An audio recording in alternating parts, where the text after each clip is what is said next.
Assalamualaikum warahmatullahi wabarakatuh. Halo sahabat gerak kreatif dimanapun kalian berada. Alhamdulillah kali ini kami mencoba mendatangkan tamu nan jauh di sana.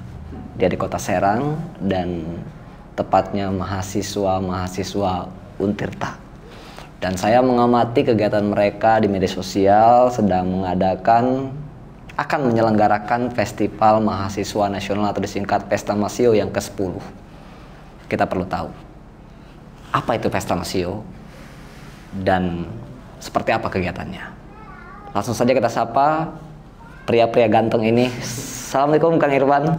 Assalamualaikum Kang siapa? Waalaikumsalam. Lupa saya namanya.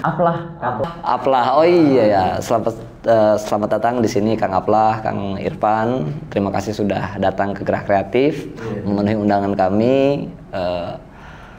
Dan kami tertarik sekali untuk membahas terkait apa yang sedang dilaksanakan oleh Untirta, yaitu Pestamasio. Apa itu Pestamasio? Siapa nih yang menjelasin? Silakan. Oke. Jadi Pestamasio itu festival teater mahasiswa tingkat nasional yang diperuntukkan untuk mahasiswa. Jadi ada ketentuannya. Jadi nggak boleh mahasiswa dari kampus kesenian, tapi mahasiswa dari kampus yang universal. Jadi memang Pestamasio ini dari awalnya itu diperuntukkan hanya untuk seorang mahasiswa atau kelompok teater ya, non seni ya, kampus non seni gitu. Dan Pestamasio ini udah berlangsung selama 10 kali gitu. Kebetulan karena kita kemarin ikut di Medan gitu, Pestamasio ke-9 di Teater Sisi yang sebagai penyelenggaranya, dan kita menjadi kalau di Pestamasio itu mereka dapat giliran gitu untuk menjadi tuan rumahnya. Jadi nggak ditentuin gitu, tapi nanti ketika di penghujung acara mereka berembuk gitu bareng gitu, siapa nih penyelenggara selanjutnya begitu. Dan kali ini kebetulan yang ditunjuk adalah Untirta atau Banten sendiri. Oke.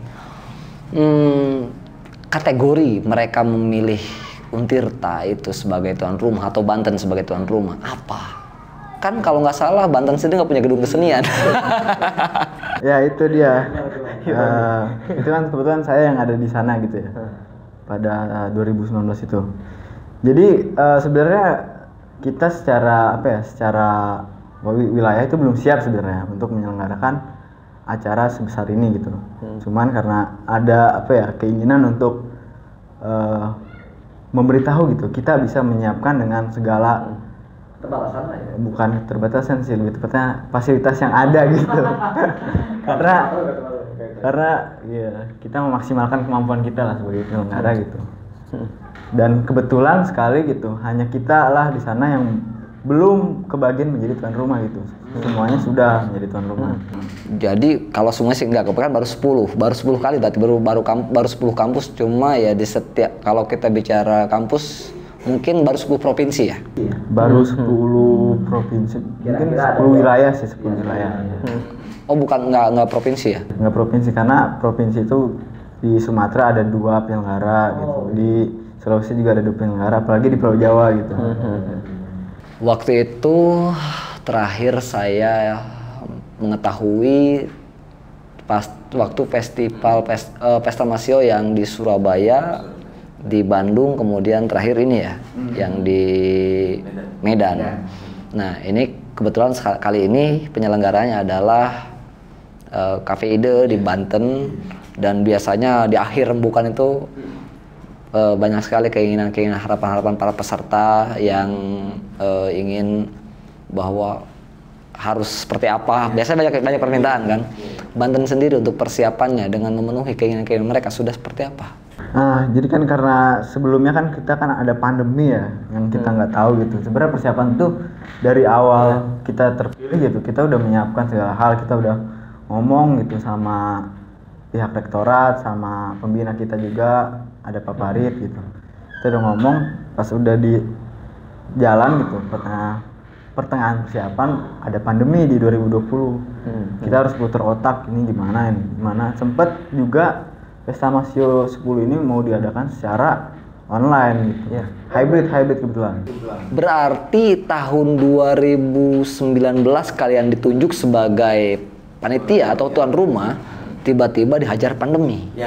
Sehingga akhirnya terhambat dan bahkan tidak jadi. Harusnya berapa tahun sekali memang? 2 tahun sekali, Kang. 2 tahun sekali, dan memang kami karena dihantam pandemi itu ya, Kang, ada tsunami besar itu, kami berulang kali mengganti konsep, menyesuaikan dengan keadaan begitu. Rupanya ya setelah kami matang dengan konsep satu, kemudian keadaan berubah, kami harus beradaptasi kembali. Yang tadi menarik juga, awalnya kan mau hibrid ya, tapi kenapa nggak jadi? Karena kita melihat, wah ini pandemi sayangnya sudah bisa nih kita dengan berbagai macam protokol kesehatan dijaga gitu. Kayaknya lebih baik kita offline kan total gitu, karena kalau dilihat-lihat besaran biayanya juga hampir sama gitu dengan yang hybrid gitu. Kenapa nggak kita udahlah. Dan secara ini pun kalau lihat teater dipentaskan melalui media atau ditonton lewat layar kaca, kayaknya menarik ya. Jadi tapi kurang menarik lah gitu. Kurang menarik kalau ditonton kan di layar kaca.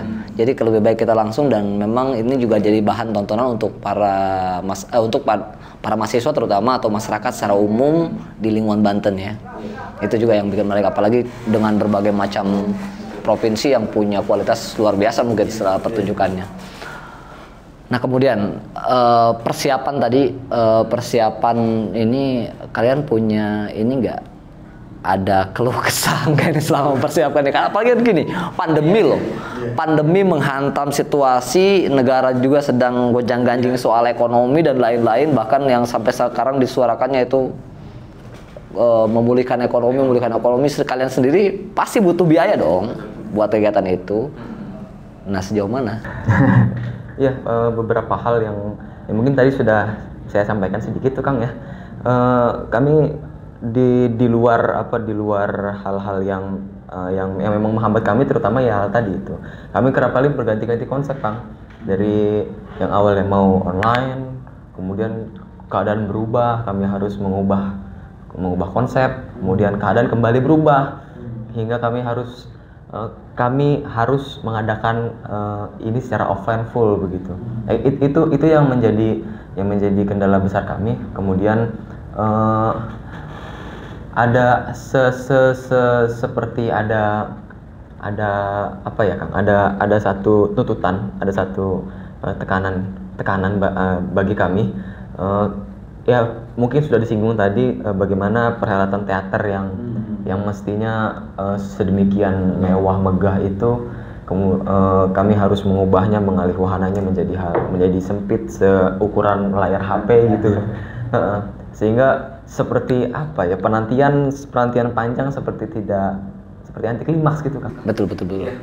2 tahun orang nunggu pengen ada pesta Masio, tiba-tiba online. Iya, seperti anti klimaks begitu, Kak.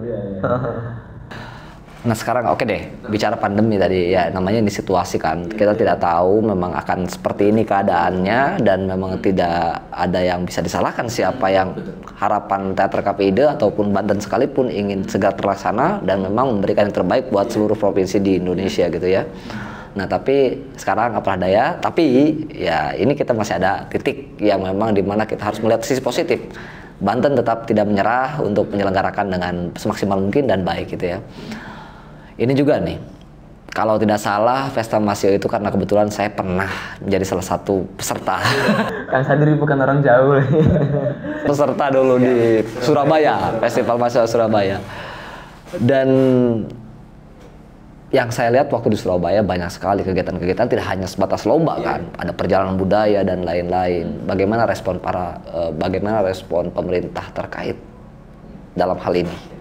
Oke, jadi memang dalam Pesta Masio 10 kali ini nggak hanya menampilkan pementasan teater saja gitu, tapi kita juga ada workshop di sana, terus juga ada bazar gitu, bazar yang kita menginginkan memperkenalkan itu makanan-makanan khas daerah-daerah Serang, khususnya Serang, Pandeglang atau sekitar ya, Banten lah ya.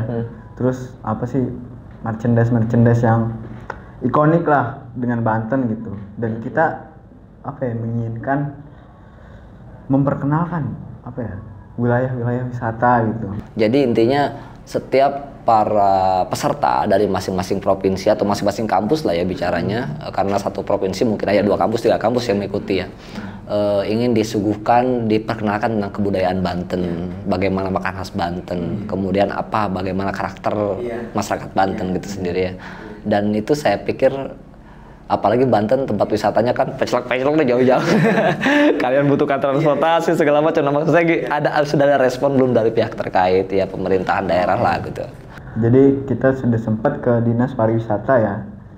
Cuman sayang sekali Dinas Pariwisata tidak mendukung ya kegiatan ini karena mereka punya prioritas lain di bidang pariwisata dan sedang memulihkan ekonomi pasca pandemi gitu. Namun kami sempat audiens ya dengan Dinas Kebudayaan Kota Serang. Beliau mensupport penuh kegiatan kami, bahkan alih-alih ia memprioritaskan programnya, ia justru mengawinkan program mereka dengan program kita begitu.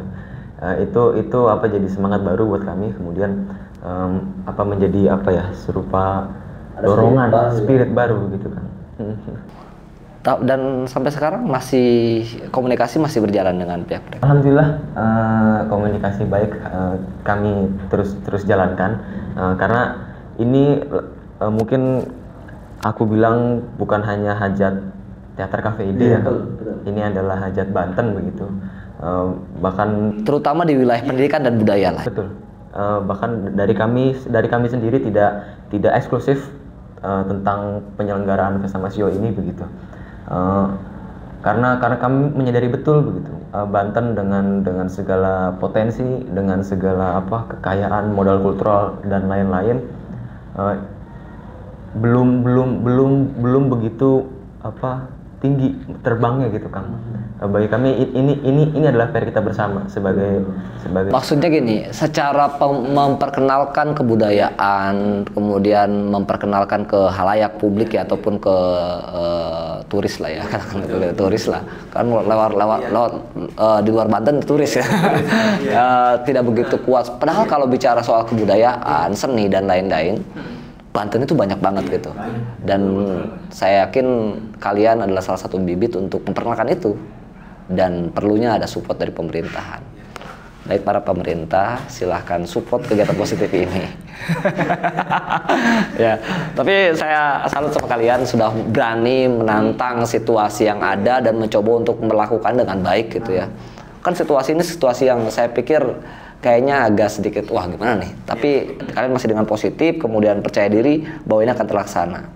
Nah, masih bicara soal itu, konsep deh ya, ada konsep terbaru nggak sih dari Pesta Masio? Saya melihat kan dari tahun ke tahun tuh Pesta Masio ya indoor, kemudian juga ada diskusi dan lain-lain. Ada yang kalian tawarkan yang terbaru nggak dari konsep kalian?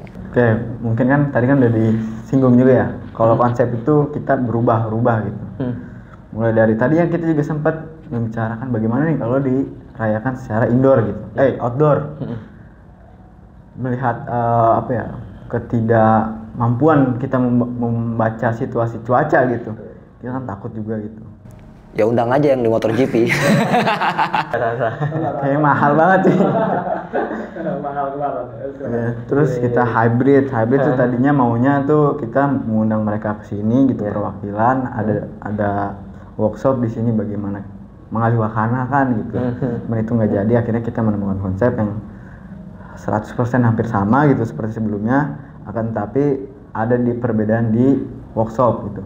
Karena mungkin yang saya ikuti gitu kan hanya festival teater yang ke-9 ya, mahasiswa yang ke-9 itu ketika workshop yang mungkin sudah diberikan gitu di rumah-rumah mereka gitu, di UKM mereka gitu. Nah, kali ini kita ingin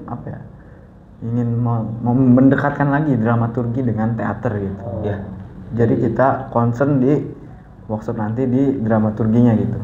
Oke, mungkin gini ya, namanya kita pihak kampus yang mengadakan, menyelenggarakan setiap tahun berganti. Mungkin dulu saya mengalami di Surabaya seperti apa, Kang Irfan ketika di Medan seperti apa, ataupun sebelumnya seperti apa, kita nggak tahu kan. Kalau misalnya kita katakan bahwa ini adalah kebaruan juga, mungkin kita nggak tahu ya. Kata Kang Irfan tadi, Kang Irfan tahunya di Medan tadi. Di Medan tidak sampai ke sana arahnya, tapi seperti mengulang apa yang sudah dilakukan di kampusnya masing-masing, workshopnya. Nah, sekarang Kang Irfan dan tim punya ingin membagikan bahwa bagaimana terahnya teater untuk ke dramaturgi tadi. Menarik sih. Sama seperti apa ya, kita juga melihat bahwa brandingan Festival Teater Mahasiswa Nasional ini belum cukup mateng lah, dari walaupun sudah berlangsung selama 10 kali, hampir 10 kali. Tapi yang kita tahu gitu, banyak orang yang belum mengetahui gitu Festival Teater Mahasiswa Nasional ini. Nah, mulai dari pengemasan di sosial media lah yang akan kita bangun sedemikian rupa gitu supaya orang-orang mengenal gitu apa sih teater. Mungkin dulu orang teater tuh banyak yang tidak ini ke media ya. Taunya ya udah selesai di panggung udah aja gitu ya. Jadi seperti dari peristiwa apapun pasca panggung itu, selain melalui media cetak ataupun koran ya, sekarang mungkin kelebihannya ya yang dilaksanakan oleh Banten sekarang punya, dengan situasi yang saat ini mudah, medsos makin kuat, kalian dari sekarang udah mulai gencar tuh medsos seperti apa. Dan bahkan dengar-dengar saya sudah punya Mars gitu. Ini siapa yang garap itu? Ini kebetulan dari keluarga kita juga ya, Tongkat Kayu ya, dari senior ya. Iya. Kemarin belum lama kami menggarap jingle dari Festa Mahasiswa ke-10. Kemudian yang paling baru-baru ini beberapa minggu ke belakang kami tengah menggarap video klip daripada jingle tersebut begitu. Jingle bisa ditonton di YouTube ya. Di YouTube Tongkat Kayu ada. Oh, Tongkat Kayu, YouTube Tongkat Kayu. Jep, kok YouTube gue dikenalin Jep? Bukan YouTube KPI itu. Parah lu Jep. Oke, tonton ya di YouTube-nya Kang Jepri atau Tongkat Kayu official ya, kalau nggak salah. Iya. Tonton jinglenya dan nanti video klipnya pasti menarik nih, karena anak teater yang menggarap. Kalau nggak salah ada tari-tarian gitu deh saya lihat. Saya udah nonton soalnya. Kemudian tadi bicara persiapan deh, saya masih apa ya? Kalau untuk menyelenggarakan kegiatan ini kan saya yakin apalagi di indoor butuh dana yang lumayan besar gitu. Kalian sudah sejauh mana gitu? Apakah sudah siap berapa persen nih dengan dana yang ada saat ini? Saat ini kami masih tetap mencoba untuk bekerja sama kepada beragam pihak untuk membantu kami dalam penyelenggaraan acara ini, Kang, begitu. Dari rentetan minggu-minggu kemarin kami menyebar ke beberapa tempat sebagai bentuk kerjasama. Kalau alhamdulillah Dinas Kebudayaan menyokong kami dengan memenuhi beberapa kebutuhan apa aja? Ya, dekorasi panggung, konsumsi, mulai konsumsi piala dan juri sih sudah mereka sudah mau menjamin gitu kebutuhan tersebut. Berarti Dinas Kebudayaan sudah mensupport lah gitu ya, dengan berbagai macam caranya untuk bagaimana saya bisa membantu teman-teman mahasiswa untuk melaksanakan kegiatan ini. Selain itu juga dari kampus juga pasti kampus. Terus ada dari pihak sponsor juga, ini baru masuk gitu. Cuman belum tahu ini mau memenuhi yang mananya gitu. Ada pelita advertising di sana. Sampai saat ini masih proses, berarti masih mencari sponsor ataupun apa. Ya, baik para sponsor di sana yang memang punya semangat yang sama bersama Teater KPID ataupun dalam untuk menyelenggarakan kegiatan ini lebih baik bersama dengan mereka biar ini bisa mereka bisa melaksanakan dengan baik. Kemudian apa yang ada feedback buat kalian, buat mereka semua. Pasti dong, kalau mereka ini harus ada. Mungkin kalian nanti akan banyak menawarkan lah. Silahkan bisa temui saja berusaha dari sekarang. Kira-kira kapan sih pesta mahasiswa itu? Untuk timelinenya itu kita kan buka pendaftaran itu dari pertengahan bulan Juli ya sebenarnya. Sampai Agustus tadinya, sampai akhir Agustus. Tapi kita melihat ya karena waktu itu terlalu sedikit gitu, kita perpanjang lagi menjadi di akhir 30 September ini. Nah, itu untuk pendaftaran. Jadi mereka daftar, nah nanti ada proses kurasi. Oh, kurasi video dulu. Mereka mengirimkan video dulu ya. Ya, video oleh juri selama seminggu. Nanti setelah itu baru diumumkan mereka daftar ulang dan mereka kesini itu di bulan November itu dari tanggal 6 sampai tanggal 15 lah kurang lebih. Sudah ada berapa peserta yang terdaftar kali ini? Oke, jadi untuk peserta itu kita belum belum ada yang ini ya, yang masuk gitu. Mungkin kan biasanya kan di penghujung itu baru masuk semua gitu. Gitu. Karena mereka juga masih sibuk proses Kak. Tapi ada beberapa dari organisasi teater kampus yang sudah menanyakan bagaimana nih cara-cara mengirimnya gitu. Ada ini mulai dari thumbnail, mulai dari pertanyaan tentang berkas gitu, persyaratan administratif gitu. Itu ada kurang lebih ada 5. Tapi kan biasanya nih mereka untuk daftar kan mereka harus proses dulu kan. Untuk proses dan kemudian pengumpulan terakhir kan tadi bulan September ya. Bulan September tanggal 30 tadi. Nah, berarti mereka harus ngasih videonya atau hanya sebatas daftar aja? Oh, itu kita dalam proses pendaftaran ini di 30 September ini ada proses administratif dan video juga langsung. Oh, berarti kalau begitu yang namanya festival biasanya sudah ada tema. Nah, berarti temanya sudah ada.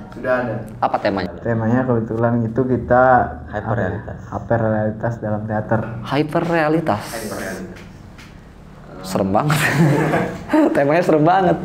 Hyperrealitas yang kenapa sih harus hyperrealitas gitu kenapa? Karena sebetulnya ini proses kita membaca gejala ya Kang. Hyperrealitas yang kemudian kami artikan sebagai keadaan di mana seorang manusia, di mana kita tidak dapat menarik hipotesa itu Kang dari apa-apa yang kita alami begitu. Dan itu rasanya begitu relate dengan kami di pandemi kemarin, kemudian pandemi melanda, kemudian teknologi kemudian semakin luas begitu. Kami semakin sulit gitu menarik sebetulnya aku ada di mana gitu. Jadi hyperrealitas yang kemudian kami ejawantahkan sebagai diambang itu kan. Nah, sebenarnya poinnya adalah kita adalah di antara realitas dan imajinasi kita gitu. Nah, disitulah yang menurut kita cocok nih dibawain dengan situasi dan kondisi saat ini gitu. Iya, karena ada di dua sisi ya kita ada di dunia nyata, di dunia dua dunia, dunia digital yang sebagai realitas digital. Bahkan sekarang menjadi utama realitas digital. Apalagi kalian sebagai mahasiswa ngalamin banget kan sekarang bagaimana bahwa digital sekarang menjadi realitas pertama. Diam di kawasan masing-masing dan belajar melalui digital. Bahkan nalar mata kita tidak lagi organik gitu kan. Kita ngeliat apapun seolah-olah nalar kita ini kamera itu. Wah, bagus nih. Cekrek. Mata kita sudah terapa ya, jadi polusi gitu. Sudah terdapat polusi. Jadi akhirnya mata kita jadi mata kedua setelah kamera gitu ya. Menarik. Dan sebenarnya kan berangkat dari Jean Baudrillard ya, yang dari seorang filsuf itu kita lah ingin bagaimana nih kalau konsepnya dia ini tentang simulakra itu masuk ke dalam teater gitu. Tapi sebenarnya kita juga ke peserta juga nggak mendikte gitu, nggak ingin mendikte gitu. Apa sih hyperrealitas yang sesungguhnya gitu? Karena kita juga nanya-nanya juga ya sama Pak Arif gitu tentang konsep hyperrealitas yang sesungguhnya itu. Nah, itu menjadi bahasan yang sangat panjang gitu.